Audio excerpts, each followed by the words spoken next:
So lahat ng upgrades dito, inabot na rin ng isang H2 ang halaga. Hello, hindi na tayong barangay.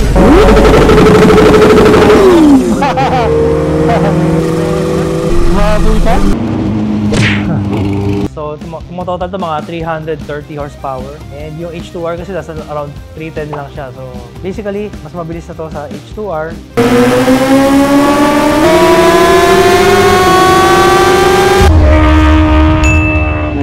Ito na ang ating walk around dito sa fastest H2 in the Philippines.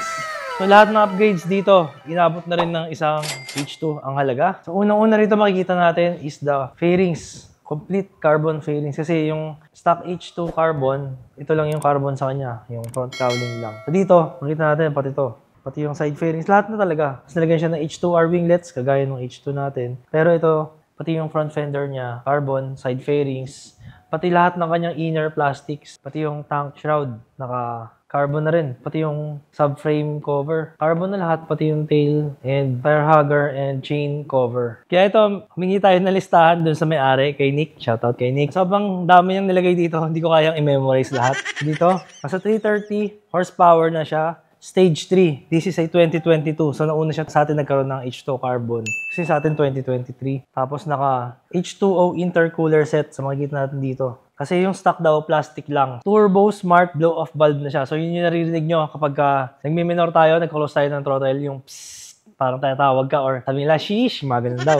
Meron na rin siya H2R fuel pump and regulator. Sabi sabihin kasi lakas na ng H2R, yung bomba ng fuel niya. Nagpalit na rin siya ng intercooler, water pump, reservoir. Meron na rin siyang special hub para sa sprocket. Kasi makikita natin yung sprocket niya dito. Sobrang liit ng sprocket. Brax, block off plates para iwas backfire. Brax, clutch spring. So mas maganda yun. Kailangan kasi ng mas matigas na clutch spring para mas makapit yung clutch at maiwasan yung slippage. Kaya makikita nyo rito, medyo lalong tumigas ang kanyang clutch. Kasi syempre, more power kailangan, mas patigasin ang clutch spring. Ganun din naman sa mga scooters or sa mga kargado na mga motor. Syempre, BMC air filter and Van Diemen exhaust. Ito na nga yun, Van Diemen.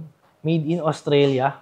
So, yung itsura ng Van Diemen, ginaya rin niya ng Van Hool, yun yung nakalagay sa atin. Halos magkamukha naman sila, pero ito yung OG. Na ito rin yata yung actually yung stock na exhaust ng H2R. Ceramic wheel bearings, so yun yung para less friction. In return, mas mabilis yung ikot ng wheel spin. Siyempre, mas mabilis na siya. Woolwich race tools, yun yung meron siyang pit limiter, tsaka meron siyang warm-up. Yung para siyang humihinga. Nag-warm up, pero may rev-rev siya. Yun pa tinatawag na Woolwich auto warm-up. Meron na rin tayo dito billet boost gauge. Kasi makikita nyo, this is made of billet aluminum. Nakaka-40 talaga siya dun sa top triple clamp. And ang ganda nung gauge niya, meron tubig sa loob. Aeroflow. Kamalaga yan, para nakikita mo yung boost niya. Kasi pag sobrang taas na ng boost, siyempre delikado na yung makina mo dyan. So dapat nandun lang siya sa ideal PSI kung saan siya sinet ng tuner. And then yung mga minor na accessories niya, kagaya nito, nilagyan niya ng TWM na quick release. Siyempre racing yan, di mo na siya kailangan ng susi. Dito, nagpalit pa siya ng Brembo RCS19 kasi yung stock, hindi siya RCS19. Ito, Corsa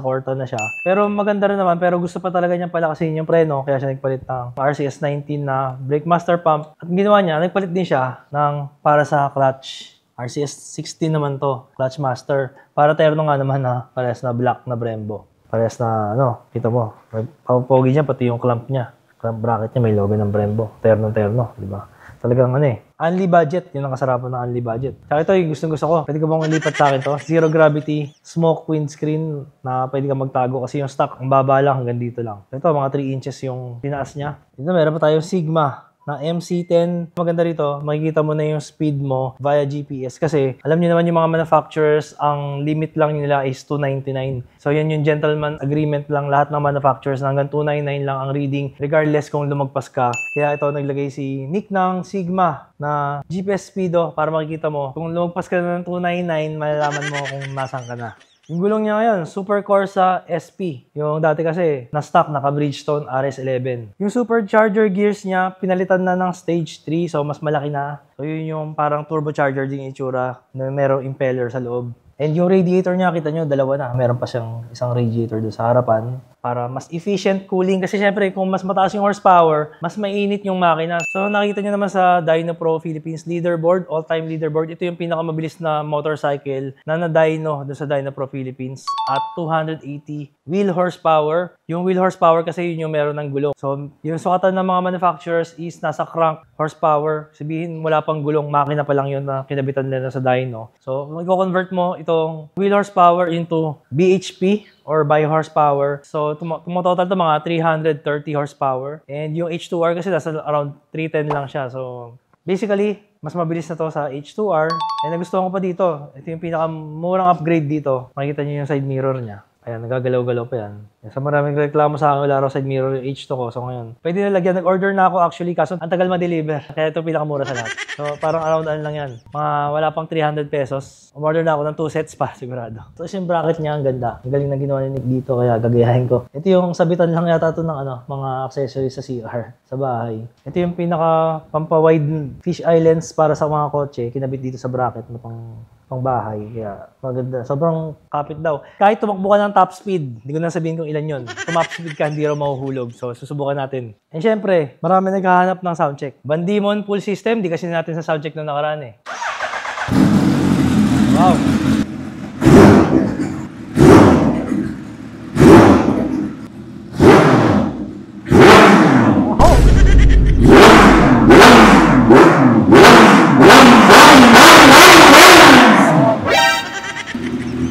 Grabe mga katingin. Sobrang ganda ng response. Ibang-iba dun sa stock H2 ko na may konting delay. Ito talaga. Sobrang responsive. Iba talaga pag naka-remap. So shoutout nga pala sa Track Spec Garage. Sila yung nag-tune dito. Ginamitan na ng Woolwich. At shoutout din kay Sam Motoworks. Siya yung nag-build nitong H2. Ngayon naman, try naman natin yung launch control kasi marami nagre-request subukan daw yung launch control. Pero syempre, tunog lang. Di ko pa paandarin dito kasi bubulusok tayo doon. Motor.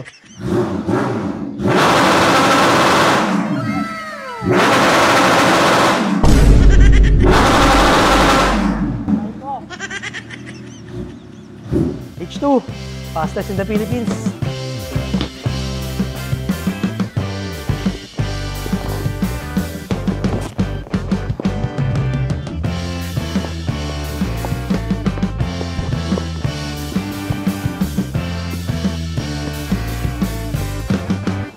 So ito na tayo mga katingin, pabalik na tayo ng Petron.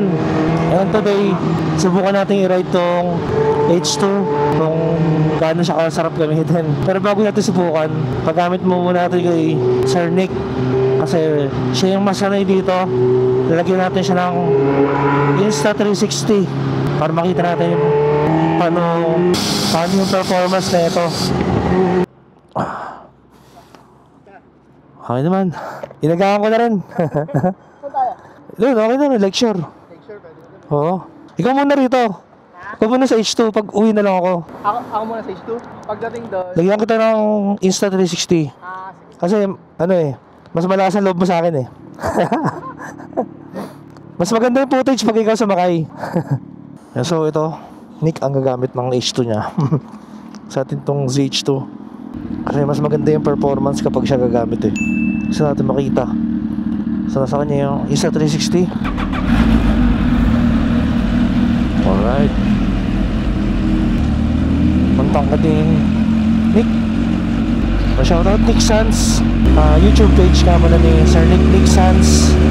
Meron din pala siya sa TikTok and IG.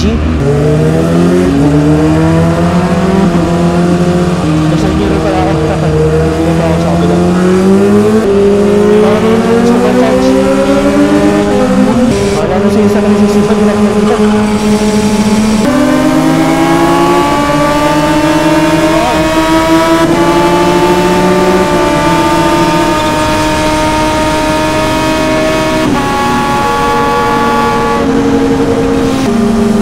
Sana sa akin.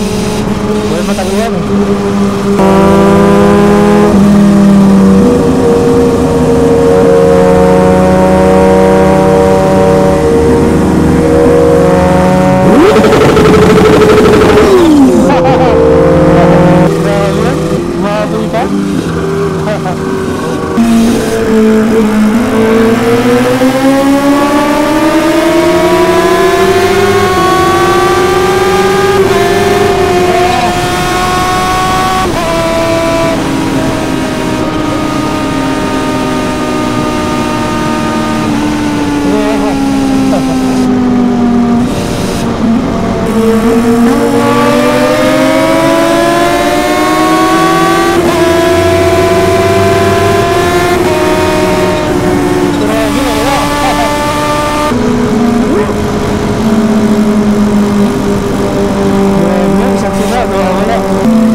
ng ZH2.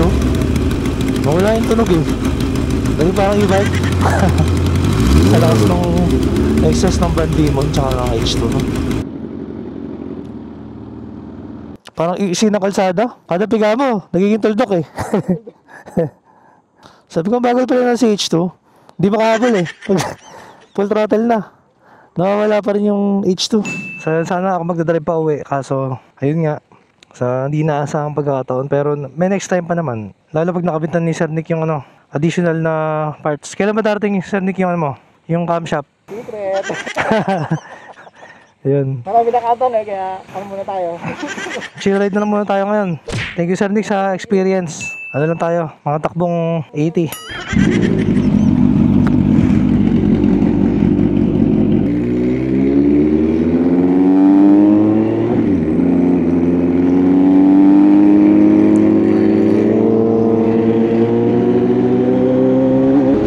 Ganda ng weather, sakto-sakto para sa ND filter natin, no? So yun pala, dito pala tayo iikot sa Mexico. Malapit na tayo kay Reed, no? Pwede tayo dumalo kay Reed. And so kahit nagkaroon ng konting aberya, okay pa rin naman. Nag-enjoy pa rin tayo.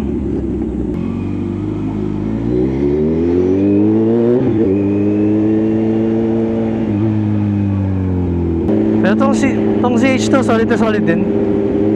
Sarap din gamitin tong CH2. Lalo naka-steering damper, no? Malaking bagay naka-steering damper siya. Sobrang stable kanina eh. Chill ride lang tayo ngayon. Pero literal na chill ride. So masarap sa Kawasaki yung vibration, wala masyado. Sobrang smooth ng makina. Kaya yun yung masarap sa Kawasaki, lalo na sa CH2 tsaka sa H2. Ano? Tumatakbo tayo, halos wala akong maramdamang vibration.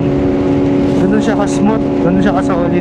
Napakasarap talaga gamitin. Isa lang downside sa supercharged ZH2 and H2, pareha silang malakas sa gas. Pero syempre mas malakas sa gas si H2. Ganun talaga. More power, more gas. Kaya kung gusto mo ng pang long ride, hindi masyado malakas, huwag kang mag-supercharge, huwag kang mag-H2 and ZH2. Pero kung okay lang naman sa'yo, magano ka na. Kung okay lang naman sa'yo malakas sa gas, importante, diba, nandiyan yung power, sulit. At syempre, si ZH2, hindi siya ganun kasing powerful ni H2. Kaya naman, yung init, hindi siya masyadong mainit. Saka syempre kung naked bike, mas nakakahinga yung makina, mas malalamigan yung makina. Pero yun nga lang, ang disadvantage naman ni ZH2 is the aerodynamic. Yung hangin lahat, tama sa'yo. Hindi kaya ni H2, pwede ka magtago eh. Pero kaganda kay ZH2, ang alam mo niya kay H2, meron siyang cruise control, na-try natin. Meron tayong steering damper, cruise control. Hindi mo makakawit, kakapiga. Nakakawit kasi kaya magpiga. Hindi nakakawit ka ng piga. Meron kang pahinga. Kaya kung pang long ride na supercharge, mas panalo si ZH2. Tsaka yung presyo, Diyos ko naman. Magkano na lang kayo ng bentahan ng second hand na ZH2. Diba? Sobrang sulit niya kasi bumaba na yung bentahan ngayon eh. Ano, nakakasutan ka eh. Diba? Huwag niyang gagayahin to. Demo ko lang naman yung cruise control. Pero yun nga, nakakawit din kaya matagal ka nakapiga. So sa ride na ganito, pang long ride, na-appreciate ko si ZH2 ngayon. Tapos pag ayaw mo na, piga ka ulit. At least yung kamay mo na pahinga. So,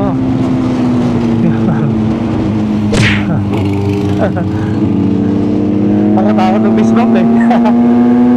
Mga magkabanggaan eh. So, Sunday driving, Sunday riding, chill riding. Parang ang gaan-gaan ng motor. So ang lamang ni ZH2 sa H2 is kapag stop and go, mas malaki kasi yung sprocket nito. Mas dinesign siya for acceleration and torque. Unlike si H2, pang top speed talaga siya, pang duluhan yung kanyang power. So arangkada, mauuna kasi ZH2, pero sa duluhan, doon na talaga yung lalabas yung power niya, H2.